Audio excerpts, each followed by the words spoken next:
audio jungle.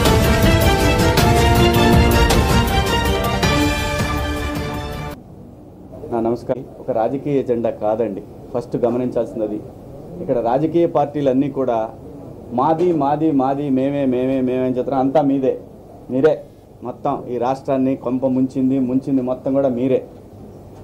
ఈ రాష్ట్రాన్ని గత స్వతంత్రం వచ్చిన తర్వాత వదిలేసిన రాజకీయ నాయకులంతా మీరే. అలా అని రాజకీయం తప్పు కాదు, వ్యక్తులు మాత్రమే ఇక్కడ తప్పు. రాజకీయాల్లో ఉన్నప్పుడు ప్రజలు ప్రాంతం అనేది ఎంతైనా ఇంపార్టెంటే. కేవలం కులం డబ్బు మాత్రమే రాజకీయాల్లో విజయం సాధిస్తుంది అనుకుంటే అది తాత్కాలికమైనటువంటిదే.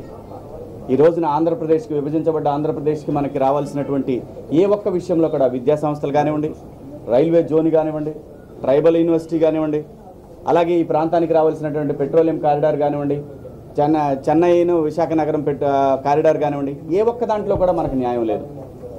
ప్రత్యేక హోదా, ఈ హోదా వచ్చినట్లయితే ఆంధ్రప్రదేశ్లో పరిశ్రమలు వస్తాయని ఒక ఆశ.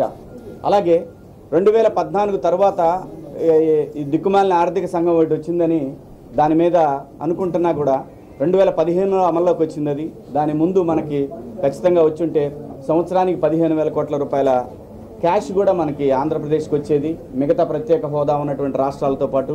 బట్ అది తీసేశారు కాబట్టి అయినా కూడా ఇందులో ఉత్తరాఖండ్కి అలాగే హిమాచల్ ప్రదేశ్కి కొన్ని పన్ను రాయితీలతో కూడిన ప్రత్యేక తరగతి హోదా ఉందన్నమాట. అటువంటిది కావాలని మనం కోరుకుంటున్నాం.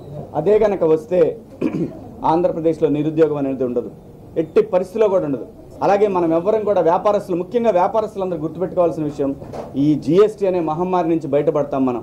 ప్రత్యేక హోదా మీరెవరు కూడా రాకుండా ఇది ఏంటి, ఎవరో చేస్తారు ఏదో చేస్తారు అని మీరు ఆలోచిస్తూ కూర్చుంటే ఇది ప్రతి ఒక్కరికి సంబంధించిన విషయం.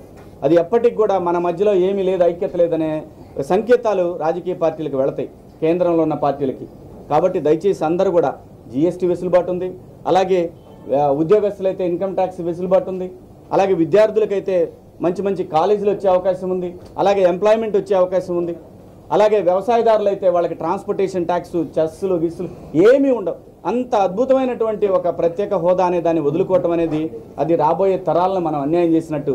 మనం ఇచ్చే ఈ ఆస్తులు ఇవాళ ఉంటే రేపు పోతాయి. ఏ క్షణంలో రియల్ ఎస్టేట్ పడిపోతే మీరు చూశారు. మన నోట్ల రద్దు జరిగిన తర్వాత ఆంధ్రప్రదేశ్లో ఉన్నటువంటి ఎంతోమంది తల్లిదండ్రులు వాళ్ళ పిల్లలను చదివించుకోవడం కోసం, లేదంటే వాళ్ళ పిల్లలకు పెళ్లిళ్ళు చేసుకోవడం కోసం కొనుక్కున్నటువంటి ఆస్తుల విలువ ఈరోజు 0 అయింది. అంటే ఎంత కష్టపడి సంపాదించుకొని ఓ చిన్న ఆస్తి కొనుక్కుంటే ఏదైనా పెరిగితే అది పిల్లల పెళ్లిళ్ళకు చదువులకు వస్తానుకుంటే ఆ అవకాశం కూడా లేకుండా చేశారు. అంటే టోటల్గా ఆంధ్రప్రదేశ్ని ఎప్పుడైతే విభజించబడ్డామో మనం ఒకసారి చెన్నై నుంచి తరివేశారు, ఆ తర్వాత హైదరాబాద్ నుంచి తరివేశారు, ఇప్పుడు తీసుకొచ్చి ఇక్కడ పడేశారు, ఈ సముద్ర తీరంలో పడేశారు మనల్ని. కానీ ఏంటి భవిష్యత్తు ఏంటి ఆంధ్రప్రదేశ్ భవిష్యత్తు? ఇక్కడ మళ్ళీ కుర్చీల పోరాటం. రాజకీయ నాయకులకు ఎంతసేపు ఒక పార్టీకి అధికారం ఇచ్చిన తర్వాత అది తెలుగుదేశం పార్టీ కాదు, అది రాష్ట్ర ప్రభుత్వం అని అనుకొని ఫీల్ అవ్వాలి. ఏంటండి వీడియో నచ్చిందా?